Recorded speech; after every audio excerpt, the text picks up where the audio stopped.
Greetings and welcome to the Culture Ward, where we dissect and dismember pop culture in all its forms. Before we begin, please take a second to hit that subscribe button and help us grow the channel. It really means a lot to us.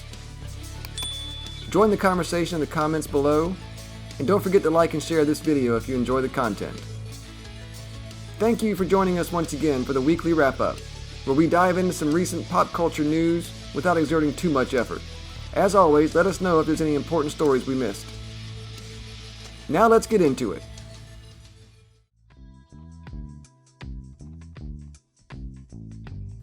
Once again, I must remind everyone how much I love Star Wars.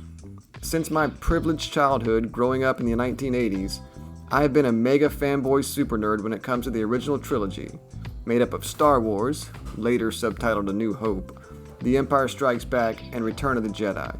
Fun, epic, inspirational, these movies blended science fiction and adventure with groundbreaking cinematography and special effects to create a once-in-a-generation pop culture phenomenon that captured the imaginations of countless moviegoers of all ages. While Darth Vader was the epitome of mysterious, menacing, and larger-than-life antagonist, Luke Skywalker was the flawed and unlikely hero, a small-time farm boy that received a call to action and responded, despite being way out of his depth. He was inspirational and aspirational. He was Joe Everyman, plucked from obscurity by fate and his own sense of honor, duty, and loyalty to a cause he was only just beginning to understand. I loved Luke Skywalker. I know Han Solo was supposed to be the cool one, but Luke was the brave and noble one, the self-sacrificing one. And well, he had the Force and a lightsaber, so of course Luke was my favorite, especially in Return of the Jedi when he was basically a superhero. And the mythical allure of Luke Skywalker persisted for decades. Even through the prequel trilogy, the character of Luke remained untouched, unspoiled, completely intact. While the redemption arc of Darth Vader became a little murkier, did he really atone for his sins by killing the Emperor, if his sins included mass child murder? Ah well, that's a question for another time. Alas, Luke's story was unchanged by any of the questionable decisions made by George Lucas in the prequels. It wasn't until 2015, with the release of The Force Awakens, that Luke Skywalker even appeared on screen again, and then only for a few seconds at the very end, setting up a potential new story arc. I have to admit, as much as I've grown to loathe the entire sequel trilogy, at the time I had some hope that Luke's story would have a satisfying second act. It was right there in front of them. Then came that gigantic piece of dog shit that is The Last Jedi. Anyone who knows me knows how much I hate this movie. And one of my primary complaints, besides the nonsensical story, was the deliberate and malicious destruction of the character of Luke Skywalker.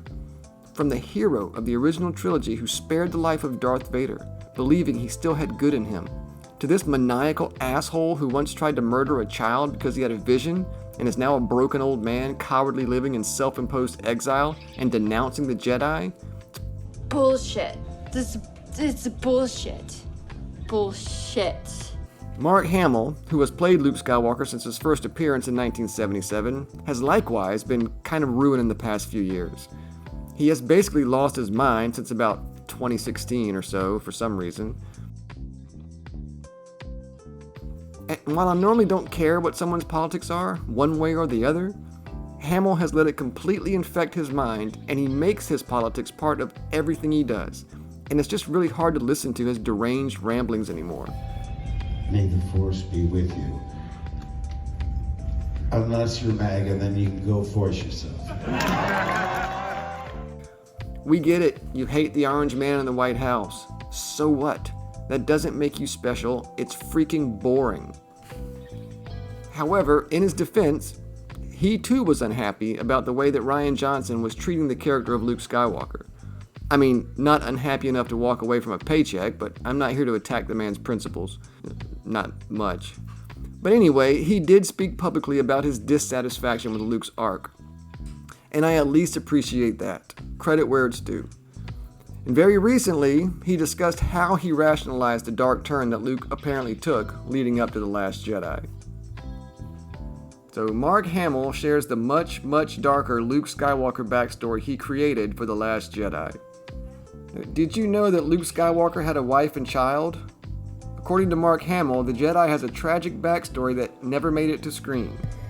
The Star Wars actor went on NPR's Bullseye with Jesse Thorne as part of a press tour for Mike Flanagan's latest Stephen King adaptation, The Life of Chuck. On the podcast, the pair discussed Luke Skywalker's role in Star Wars The Last Jedi, a version of the character Hamill famously struggled to get behind. The original trilogy actor told Thorne that he created a backstory for Luke that would help him understand the character's actions in the 8th film, The Skywalker Saga. Let's just hope it isn't canon. I can agree with that. So apparently Mark Hamill said, "Can I make up my own backstory of why Luke is the way he is? I don't want to just say, that I have bumped and I have brain damage," Hamill said of a conversation with The Last Jedi director Rian Johnson. He said, talking about Rian Johnson, said, "Yeah, do whatever you want." So Mark Hamill made up a much, much darker backstory that he thought could justify him being the way that he was in the movie. Darker is one word for it. The backstory goes like this. So I made up a much, much darker backstory that I thought could justify him being that way. So he falls in love with a woman. He gives up being a Jedi. They have a child together. At some point, the child, as a toddler, picks up an unattended lightsaber, pushes the button, and is killed instantly. The wife is so full of grief, she kills herself. It's not quite the family-friendly tone George Lucas built the franchise on.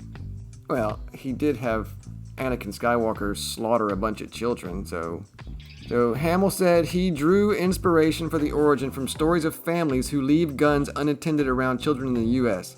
It's a tragically common occurrence. In 2025 alone, 87 unintentional shootings by children. In 2023, this number surpassed 400. So he said that resonated with me so deeply, but he, Rian Johnson, didn't have the time to tell a backstory like that, I'm guessing. And that's it. I mean, if I hadn't already lost most of my respect for Mark Hamill already, I would probably be really disappointed with this ridiculous headcanon. How unimaginative. Really? Some ridiculous metaphor for gun control? And you think Luke would have just left his lightsaber laying around? That's what you think of the character? And if he did, you think he would have then blamed the Jedi for it? I get it. Mark Hamill thinks Luke Skywalker is just as dumb and shallow as he is, I guess. Well, it doesn't matter anyway. In my headcanon, the sequel trilogy never happened, and Luke Skywalker never turned into the old, twisted caricature of Mark Hamill that he became. The Skywalker saga ended with the events of Return of the Jedi, and Rian Johnson and Mark Hamill can't ruin what already happened. In my headcanon, Mark Hamill retired from acting in 1985 and was never heard from again, content to be remembered as the hero that saved the galaxy and redeemed Darth Vader, inspiring an entire generation of young dreamers. Shouldn't that be enough? What do you think? How do you feel about Mark Hamill's twisted backstory for Luke Skywalker? Let me know in the comments. As always, thank you so much for watching. Please like and subscribe if you enjoyed the video. Bye for now. We hope to see you next time in the Culture Ward.